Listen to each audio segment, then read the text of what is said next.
Headlines brought to you by Chitale बंधू.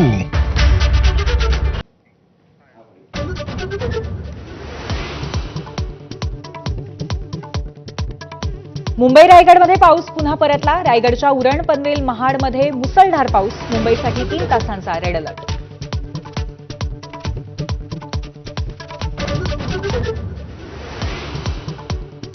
कल्याण डोंबिवलीमध्ये पावसाचं जोरदार कमबॅक. तासभर झालेल्या पावसामुळे डोंबिवलीतल्या रस्त्यांवरती पाणी.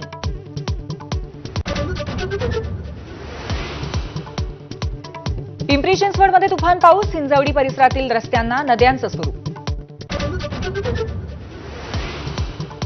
2022 मधल्या अयोध्या दौऱ्यातच एकनाथ शिंदेंनी शिवसेना सोडण्याचा विचार बोलून दाखवला.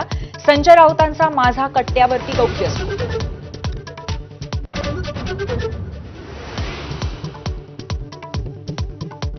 नातवंड झाली असताना तुरुंगात जायचं वय नाही. भाजपसोबत जाण्याबाबत प्रस्ताव मांडताना शिंदेंनी संवाद साधल्याचा संजय राऊतांचा दावा.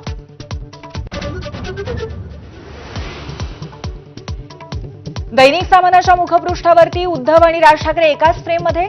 कालच्या पत्रकार परिषदेनंतर ठाकरेंच्या शिवसेनेकडनं पुढचं पाऊल. ठाकरे बंधूंनी एकत्र यावं म्हणून गिरगावमध्ये बॅनरबाजी. उद्धव ठाकरेंसोबतच्या युतीबरोबरच मनसेकडून एकला चलोरेचीही चाचपणी. राज ठाकरेंच्या गटाध्यक्षांच्या केंद्रीय समितीसोबत खलबत्तं.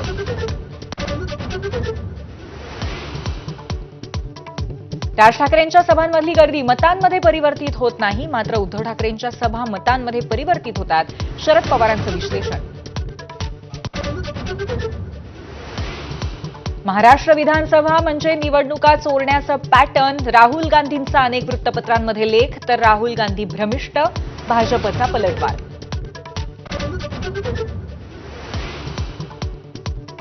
कल्याणच्या दुर्गाडी किल्ल्यावर यंदाही शिवसेनेच्या घंटानादाला परवानगी नाहीच.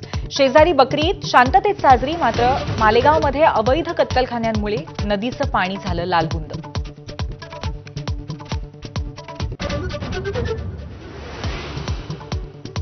टपाल खात्याकडून 6 अंकी पिनकोड इतिहास जमा. आता 10 अंकांचा डिजिटल पिन सांगेल शहर आणि गावांचा पत्ता.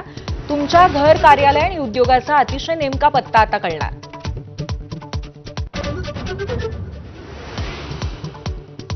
अखिल भारतीय साहित्य संमेलनासाठी साताऱ्यामध्ये छत्रपती शाहू स्टेडियमची पाहणी. रविवारी संमेलन स्थळाची घोषणा होणार.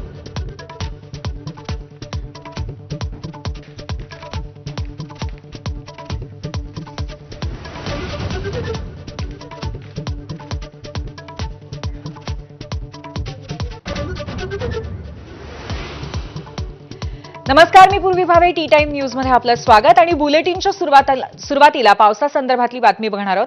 मुंबईसह उपनगराला 5 वाजेपर्यंत रेड अलर्ट देण्यात आलाय. एंट्री घेतल्यानंतर पावसाने विश्रांती घेतली आणि आता जोरदार